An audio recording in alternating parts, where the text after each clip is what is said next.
오늘 우리에게 주신 하나님의 말씀은 마태복음 5장 13절에서 20절까지입니다. 신약성경 6면에 있습니다. 마태복음 5장 13절에서 20절까지 말씀, 우리 함께 하나님 말씀 봉독합니다. 너희는 세상의 소금이니 소금이 만일 그 맛을 잃으면 무엇으로 짜게 하리요? 그 후에는 아무 쓸데없어 다만 밖에 버려져 사람에게 밟힐 뿐이니라. 너희는 세상의 빛이라. 산 위에 있는 동네가 숨겨지지 못할 것이요, 사람이 등불을 켜서 말 아래에 두지 아니하고 등경 위에 두나니 이러므로 집안 모든 사람에게 빛이 느니라. 이같이 너희 빛이 사람 앞에 비치게 하여 그들로 너희 착한 행실을 보고 하늘에 계신 너희 아버지께 영광을 돌리게 하라. 내가 율법이나 선지자를 폐하러 온 줄로 생각하지 말라. 폐하러 온 것이 아니요 완전하게 하려 함이라. 진실로 너희에게 이르노니 천지가 없어지기 전에는 율법의 1.1획도 결코 없어지지 아니하고 다 이루리라. 그러므로 누구든지 이 계명 중에 지극히 작은 것 하나라도 버리고 또 그같이 사람을 가르치는 자는 천국에서 지극히 작다 일컬음을 받을 것이요, 누구든지 이를 행하며 가르치는 자는 천국에서 크다 일컬음을 받으리라. 내가 너희에게 이르노니 너희 의가 서기관과 바리새인보다 더 낫지 못하면 결코 천국에 들어가지 못하리라. 아멘.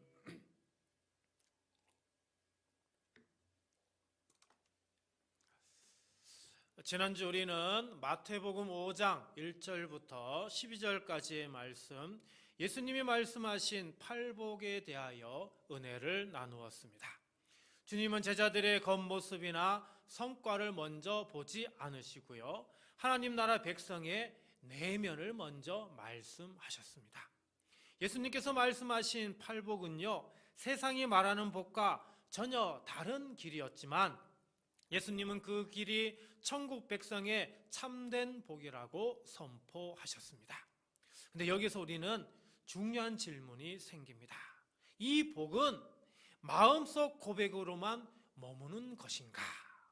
예배당 안의 경건, 골방의 기도로만 끝나는 것인가? 라고 하는 질문입니다. 오늘 본문에서 예수님은 그 질문에 분명히 답을 주시고 계십니다. 지난주 본문이 하나님 앞에서 우리는 어떤 사람인가를 보여주었다면, 오늘 본문은요, 그 사람이 세상 한복판에서 어떻게 살아가야 하는가를 보여줍니다. 복은 감정이 아니라 방향이고요, 은혜의 고백은 결국 삶의 열매로 드러납니다. 그러면 오늘 우리는 오늘 말씀을 통해 복 있는 자의 소명이라는 제목을 가지고 함께 은혜를 나누도록 하겠습니다. 복 있는 자의 첫 번째 소명은요, 새로운 정체성입니다. 예수님은 산상수훈에서 제자들에게 아주 중요한 말씀을 하고 계시는데요, 먼저 13절에는 너희는 세상의 소금이라 라고 말씀하고요, 14절에는 너희는 세상의 빛이라 라고 말씀합니다. 우리는 여기에서 아주 중요한 한 가지를 찾을 수가 있습니다. 예수님은 너희가 소금이 되어라 이렇게 하지 않으셨습니다. 너희가 빛이 되어야 한다라고 먼저 명령하지 않으셨습니다. 어떻게요? 너희는 소금이다, 너희는 세상의 빛이다 라고 먼저 선언하고 계시죠. 이 말씀의 의미를 자세히 보면 행동이 먼저가 아니다라는 겁니다. 정체성, 우리의 정체성이 훨씬 더 중요하다라고 하는 것을 말씀해 주고 있습니다. 하지만 이런 정체성을 받기에는 우리 자신을 보면 어떻습니까? 너무나 부족합니다. 그래서 우리는 이런 생각을 합니다. 제가 이렇게 부족한데 어떻게 소금과 빛일 수가 있겠습니까? 사랑하는 성도 여러분, 주님은 완벽한 사람에게만 이 이름을 주시는 것이 아닙니다. 주님을 따라오기로 한 제자들에게, 아직 부족하고 두려움이 많은 오늘 우리에게도 이 이름을 주시는 거죠. 자격이 있어서가 아니라 은혜로 주시는 것입니다. 예수님은 먼저 소금을 말씀하시죠. 다시 13절 말씀을 볼까요? 너희는 세상의 소금이니 소금이 만일 그 맛을 잃으면 무엇으로 짜게 하리요? 후에는 아무 쓸데없어 다만 밖에 버려져 사람에게 밟힐 뿐이니라. 여러분, 소금은 눈에 잘 띄지 않습니다. 하지만 없으면 금방 티가 나죠. 음식의 맛이 사라집니다. 소금은 앞에 나서지 않아도 안으로 스며들어 음식의 맛을 살립니다. 또 소금은 화려하지 않습니다. 그러나 음식이 부패하는 것을 막지요. 그래서 세상의 소금이라는 이 말씀은 이 세상에서 박수받는 주인공이 되라, 그런 뜻이 아니라 무너지는 자리를 막고 생명의 맛을 되찾게 하라고 하는 하나님의 부르심인 겁니다. 가정에서 갈등이 커질 때 먼저 사과하는 사람, 직장에서 편법을 거절하는 사람, 교회에서 상처를 키우지 않고 화해를 선택하는 사람, 그 사람이 바로 소금인 것입니다. 다시 13절 말씀을 보면은요, 경고의 말씀을 주고 계십니다. 소금이 만일 그 맛을 잃으면 무엇으로 짜게 하리요? 후에는 아무 쓸데없어 다만 밖에 버려져 사람에게 밟힐 뿐이라 라고 말씀하고 있습니다. 여기서 맛을 잃다라고 하는 단어의 원어를 찾아보니까 어리석어지다라고 하는 그런 의미가 담겨 있습니다. 정체성을 잃으면요, 판단이 흐려지고 결국 신앙이 둔해진다라고 하는 겁니다. 그래서 교회가 맛을 잃으면 세상은 교회의 말보다 그 삶을 먼저 보고 실망하게 되는 겁니다. 직분은 있는데 거룩이 없고요, 활동은 많은데 사랑이 없으면 소금의 짠맛이 사라진 것과 같은 겁니다. 오늘날 교회가 세상에서 밟히는 이유가 바로 여기에 있습니다. 그러므로 맛을 잃지 말라라고 하는 이 말씀은 복음의 감격을 잃지 말라, 회개의 민감함을 잃지 말라, 사랑의 온도를 잃지 말라라고 하는 겁니다. 이어서 14절에 예수님은 빛에 대하여 말씀하십니다. 너희는 세상의 빛이라. 산 위에 있는 동네가 숨겨지지 못할 것이요. 빛은 숨길 수 없습니다. 빛은 드러나게 되어 있습니다. 그래서 예수님께서 지금 산 위에 있는 동네가 숨겨지지 못한다, 이렇게 말씀하고 있는 거죠. 그러므로 성도의 신앙은 교회 안에서만이 아니라 세상 한복판에서도 드러나야 하는 겁니다. 말 한마디, 돈을 쓰는 태도, 시간을 쓰는 방식, 약자를 대하는 시선, 약속을 지키는 습관, 이 모든 것이 바로 우리 성도의 빛이 될 수밖에 없는 것입니다. 16절에서 빛의 목적도 분명히 보여줍니다. 이같이 너희 빛이 사람 앞에 비치게 하여 그들로 너희 착한 행실을 보고 하늘에 계신 너희 아버지께 영광을 돌리게 하라. 여기서 먼저 핵심은 바로 착한 행실입니다. 이 말은 우리가 종교적으로 말을 잘하게 하라는 그런 말이 아닙니다. 거칠의 종교 행위를 하라고 하는 게 아니죠. 사람들이 우리를 보고 저 삶에는 아름다운 진실이 있다라고 말할 만큼 아름답고 선한 삶을 살아야 함을 말하고 있습니다. 여기서 중요한 핵심은요, 내 칭찬이 목적이 아닙니다. 내가 착한 행실을 해서 내가 칭찬받으려고 하는 게 아니다라고 하는 겁니다. 여기서 중요한 목적은 하나님의 영광을 돌리게 하는 거죠. 내 평판이 목적이면요, 우리는 금방 지치기 마련입니다. 연예인들 보십시오. 칭찬받다가 그 칭찬이 사라졌을 때 그 사람들의 마음이 우울해지고 힘들어지고 결국 자기 목숨도 버리는 그런 모습들을 우리는 볼 수가 있습니다. 하지만 하나님의 영광이 목적이면 우리는 힘들고 어려워도 묵묵히 인내하며 지키며 나아갈 수 있는 겁니다. 사랑하는 성도 여러분, 오늘 주님이 우리에게 말씀하십니다. 너희는 세상의 소금이다. 너희는 세상의 빛이다. 주님은 우리에게 지금 완벽하냐고 묻는 것이 아닙니다. 지금 있는 너희의 자리에서 주님을 드러내고 있느냐라고 묻고 계신 거죠. 그렇다면 어떻게 이 정체성을 지킬 수 있을까요? 방법은 아주 간단합니다. 소금과 빛의 근원이신 주님을 온전히 따르는 겁니다. 주님께 붙어서 사는 삶을 사는 거죠. 우리는 스스로 빛을 만들어내지 못합니다. 주님과 멀어지면 금세 어두워지게 되죠. 하지만 주님께 가까이 붙어 있으면 우리는 다시 밝아질 수 있습니다. 그러므로 매일 말씀 앞에 우리는 서야 합니다. 읽고 묵상하고 순종해야 하는 거죠. 또 아침 저녁으로 우리는 매일 기도해야 합니다. 무엇보다 작은 선행을 실천해야 합니다. 아무도 보지 않는 자리에서도 우리는 성실해야 하는 거죠. 그때 주님께서 우리를 통해서 가정에서, 일터에서, 교회에서, 그리고 이 지역에서 부패를 막는 소금으로, 그리고 길을 비추는 빛으로 사용하여 주실 겁니다. 사랑하는 성도 여러분, 이 은혜가 우리 모두에게 있기를 간절히 소망합니다. 복 있는 자의 두 번째 소명은요, 구약의 성취를 바르게 붙드는 겁니다. 우리 17절 말씀 볼까요? 내가 율법이나 선지자를 폐하러 온 줄로 생각하지 말라. 폐하러 온 것이 아니요 완전하게 하려 함이라. 여기 율법과 선지자라고 하는 이 표현은요, 구약 전체를 의미합니다. 구약 전체에 나오는 하나님의 말씀을 이야기하죠. 그러니까 예수님은 지금 내가 하나님의 말씀을 폐하러 온 것이 아니다라고 이렇게 얘기하고 계신 것입니다. 예수님께서 왜 이 말씀을 하고 계실까요?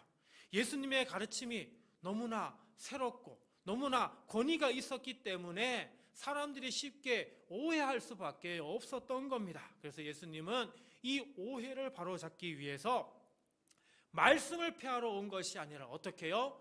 완전하게 하려고 오셨다라고 말씀하고 있는 겁니다. 여러분, 신앙생활을 하다 보면은 이 신앙생활을 하는 사람들 무리 가운데 양극단으로 가는 사람들이 있는 걸 볼 수가 있습니다. 하나는 율법주의입니다. 그냥 우리가 율법주의로 한다고 하지 않으면서도 율법주의로 따라가는 사람들이 많이 있죠. 내가 잘 지켜야 하나님이 나를 받아주신다. 이 태도가 바로 율법주의입니다. 얘가 예배를 잘 드리고 내가 기도를 열심히 하고 그리고 봉사하는 이게 은혜가 아니라 점수 관리가 되는 이런 분들이 많이 있습니다.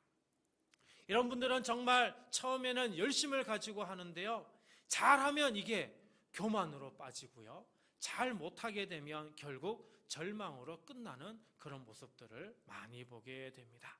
또 하나는 반대로 무율법주의입니다. 또 다르게는 반율법주의라고 얘기를 하기도 하는데 우리는 이걸 쉽게 얘기하면 방종이라고 이야기를 합니다. 은혜면 됐지 순종은 중요하지 않다라고 하는 태도입니다. 어차피 은혜니까 순종은 대충 해도 된다, 이런 마음이 바로 방종입니다. 이 길은 자유처럼 보이지만 결국 기준 없는 신앙이 되어서 결국 삶이 무너지게 됩니다. 예수님은 이 양극단의 두 길을 모두 거절하십니다. 복음은 율법을 버리라고 하지도 않지만은 율법으로 구원받는다고도 말하고 있지 않습니다. 복음은 오직 예수 그리스도께서 성취하신 길 안에서 우리가 기쁘게 순종해야 한다라고 말씀하고 있습니다. 18절입니다. 진실로 너희에게 이르노니 천지가 없어지기 전에는 율법의 1.1획도 결코 없어지지 아니하고 다 이루리라. 1.1획이라는 이 표현은 아주 작은 글자의 한 요소, 이렇게 의미하고 있습니다. 즉 다시 말하면 하나님의 말씀 가운데 아주 작은 부분까지도 어떻게 해요? 헛되지 않다라고 하는 거죠. 그래서 우리는 성경을 읽을 때 대충 읽어서도 되는 게 아니라 성경을 우습게 여겨서도 절대 아니 되는 겁니다. 누가복음 24장에 엠마오로 가는 제자들에게 부활하신 예수님께서 찾아오시죠. 예수님은 제자들에게 모세와 선지자의 글로 자기에 관한 것을 자세히 풀어주셨다라고 얘기합니다. 그러자 제자들이 그제서야 하나님의 이 말씀이 단지 우리가 예배 잘 드리기 위한 규칙 모음집이 아니라 그리스도께 흐르는 구원의 그 이야기가 바로 구약의 이야기다라고 하는 것을 비로소 깨닫게 되었음을 기록하고 있습니다. 그래서 17절 끝에 완전하게 하려 함에라는 그 의미는 내가 얼마나 잘했는가 이런 의미가 아니라 예수님이 무엇을 이루셨는가라고 하는 것을 말씀해주고 있는 겁니다.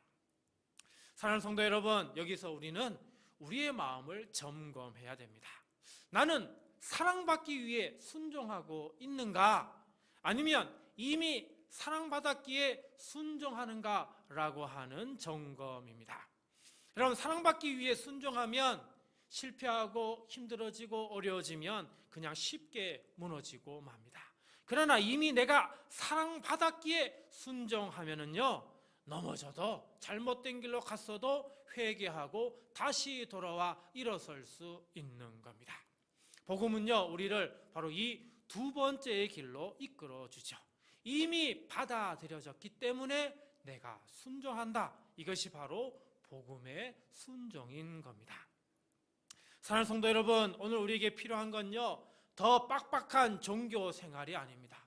의외로 많은 사람들이 이 빡빡한 종교 생활을 좋아해가지고 이단에 빠지는 사람들이 얼마나 많은지 모릅니다. 종종 유튜브나 이런 데 보면은 그 통일교나 요즘 뭐 엄청나게 커진 신천지 보면 뭐 군대보다도 더 심각합니다. 얼마나 빡빡하게 종교 생활을 하는지 모릅니다. 여러분, 그 빡빡하게 종교 생활을 한다고 그게 구원받는 게 아니다라고 하는 걸 우리는 기억해야 됩니다.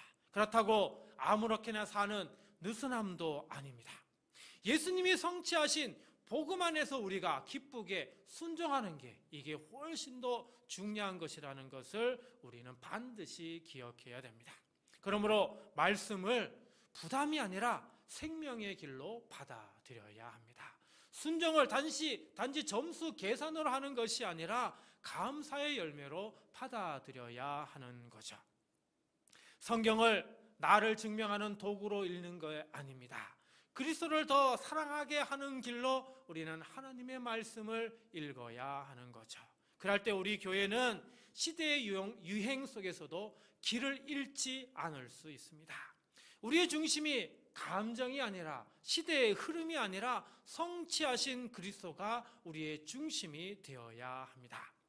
그러므로 사랑하는 성도 여러분, 주님께서 우리 모두에게 말씀을 사랑하는 마음을 더하시고 은혜를 핑계 삼지 않는 거룩한 순종을 주시며 율법주의의 무거움이 아니라 복음의 기쁨으로 걷게 하시기를 간절히 기도드립니다. 복 있는 자의 마지막 소명은요, 더 나은 의, 즉 의로운 삶입니다. 우리 19절 말씀 같이 볼까요? 그러므로 누구든지 이 계명 중에 지극히 작은 것 하나라도 버리고 또 그같이 사람을 가르치는 자는 천국에서 지극히 작다 일컬음을 받을 것이요 누구든지 이를 행하며 가르치는 자는 천국에서 크다 일컬음을 받으리라. 아멘. 자, 여기서 예수님은 두 사람을 지금 대비하고 있습니다.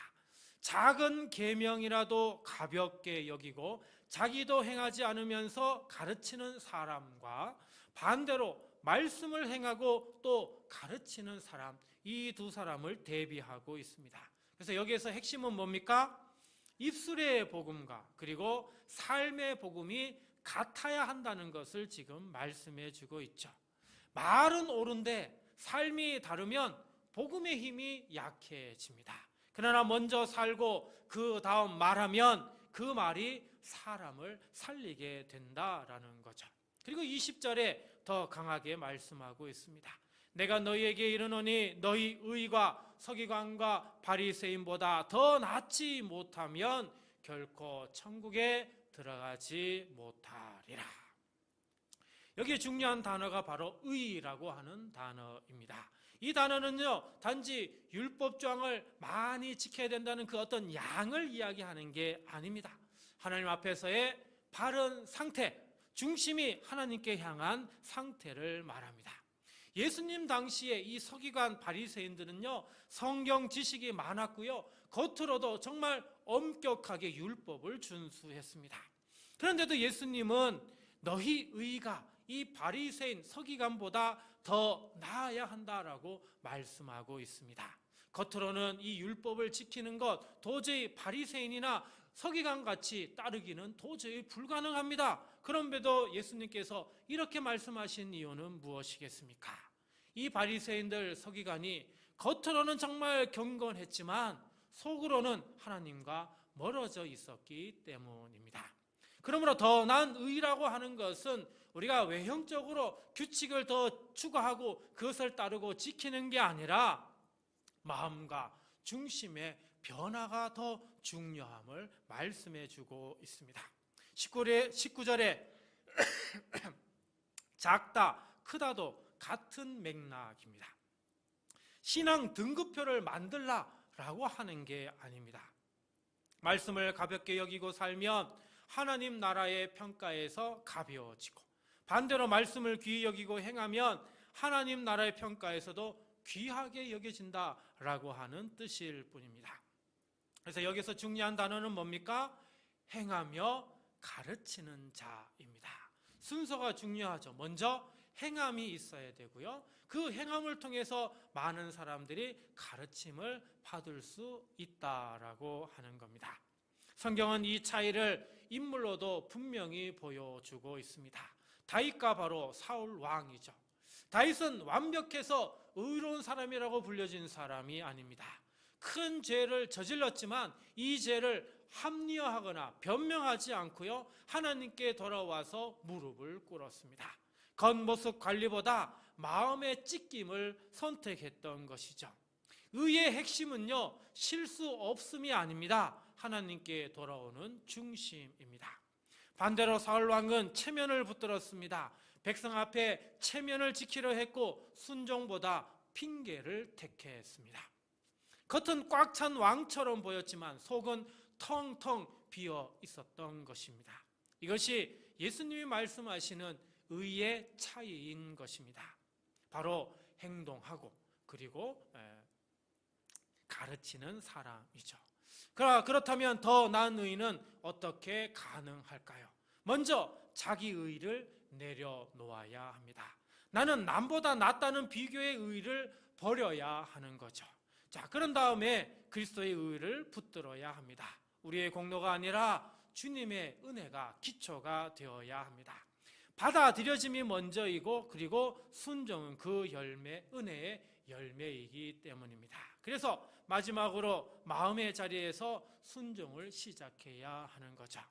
겉 행동만 고치는 데서 멈추지 않고요, 우리 마음속에 있는 분노, 욕심, 욕망, 욕구 같은 이 뿌리를 주님 앞에 온전히 드려야 하는 겁니다.